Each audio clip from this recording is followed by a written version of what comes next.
preaches. I don't like what's going on in Israel. I don't like their influence over our government. So, what do you like about Jewish people? I mean, I would say on average they're more intelligent. That's it.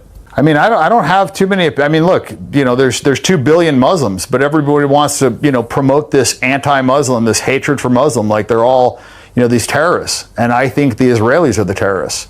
I think they are the ones perpetuating the big acts of terrorism. And, you know, nobody wants to talk about that. And what do you say to Jewish people who may watch this and be utterly horrified by what they're hearing? This segment captures a breaking point in a tense on-air exchange where the pressure escalates beyond control. What starts as a heated discussion turns into a moment where one side is pushed past restraint and responds decisively in front of a live audience. The shift is sudden, the reaction is unfiltered, and the dynamic flips in real time. It's one of those rare instances where the conversation doesn't just get intense, it completely changes direction. And seeing how it unfolds from start to finish is what makes it so compelling. They can be horrified. I mean, I was horrified to find that they mass murdered Christians. I was horrified to learn the things that they teach in the Talmud. I was horrified that they think that Jesus is burning in shit in hell. I was horrified that they think that the Virgin Mary is a whore. I was horrified to learn that they think it's okay to steal from Gentiles. I was horrified to hear that there's, you know, 2 sets of justice. I was horrified to find out that they think it's okay to, you know, gang rape Palestinian prisoners. I was horrified about all those things. I'm horrified that we're funding a genocide right now. So they can be horrified. You're literally blaming Jewish people for almost everything that's happened that you don't like in the world. That is the purest personification of anti-Semitism right there. That's what it is. Well, when you have a religion that promotes supremacy, when you have a religion that says that you are better than other people, and when you have a religion that says it's okay to steal from other people as long as they're not Jewish, when you have a religion that says it's okay to rape people that aren't Jewish, when you have a religion that talks about having sex with, you know, kids that are under 3 years old, when you have a religion that promotes these things and promotes supremacy, I think you're going to have problems. And you see that in Israel. Israel is a manifestation of that religion. And I think that religion is, you know, it's terrible. I don't believe in white supremacy. I don't believe in Jewish supremacy. I don't believe in supremacy at all. And right now, I think you have massive Jewish supremacy. You sound like a Nazi.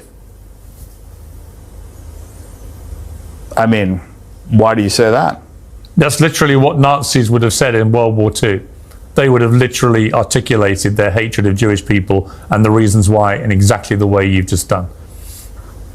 I don't have a hatred for Jewish people. You do? I don't like a religion that says that they're better than other people. And what's that? Well, you do. You obviously do.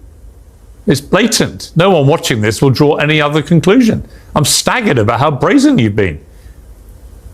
Well, yeah, I mean, I don't like it when people think they're better than other people. And you see that in Israel, and they're acting like that, and they're treating Palestinians like second-class citizens. They're treating them like subhuman beasts, and it sells that in their Talmud. So it says if you are not a Jew, that you are basically subhuman. And I don't think that Judaism and Christianity go hand in hand. I mean, they believe that Jesus is in hell burning in human shit, and they believe the Virgin Mary is a whore. So I don't think those are 2 religions that really intersect very well. But you know, we've been programmed that they do, and we've been programmed that it's okay and that Jews are the chosen people, and I just disagree with that. I think everybody's equal. Do you even comprehend how this interview is going to play out when it airs? Just watch the exchange closely and the pattern becomes obvious.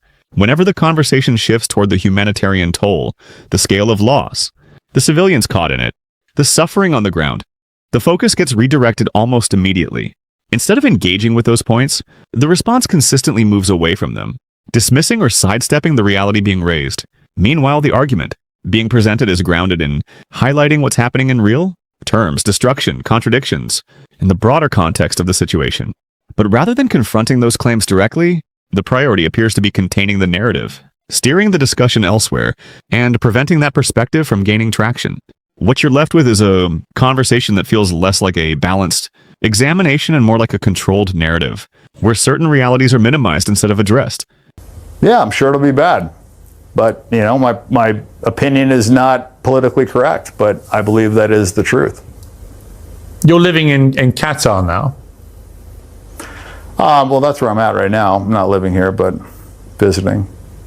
Right? Is it the case that you feel safer to spew this kind of stuff from Qatar than you would spewing it in the United States? Well, I mean, I've had a lot of Jewish people attack me since I started standing up in support of Palestine. When I started saying things that were against Israel, I found that I had my Jewish business manager tried to extort me. I had lawyers do things that were illegal, and I found a lot of just hatred from the Jewish community because I was speaking out against a genocide, and that really opened my eyes to what's going on. You know why Jewish people... Like I said, rarely is it the case that people on the right side of history are the ones that are trying to silence people. Yeah, the reason Jewish people may dislike you is because of your obvious hatred for them and everything they stand for.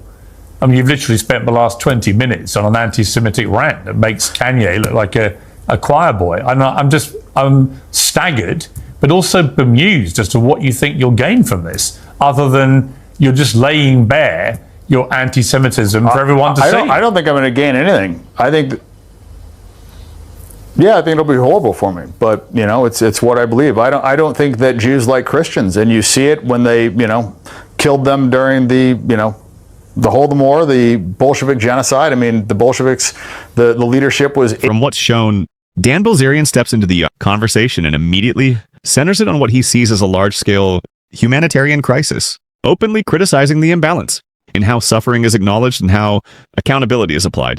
He frames the situation as one where power operates without meaningful consequence, and he lays out his position using examples tied to funding, casualties, and the broader impact on civilians. The response he receives doesn't directly dispute those core points. Instead of engaging with the substance of what's being presented, the exchange shifts toward questioning his motives and character, redirecting attention away from the claims themselves. That change in approach transforms the discussion from a factual dispute into a personal confrontation, reframing criticism as something more extreme than it was originally presented. At the heart of the clash is a deeper tension over how criticism is interpreted. One side treats it as a challenge to specific policies and actions, while the other recasts it in a way that associates it with broader hostility. That reframing becomes the central conflict, and it's what ultimately exposes the gap between addressing the issue itself and controlling how the conversation is perceived.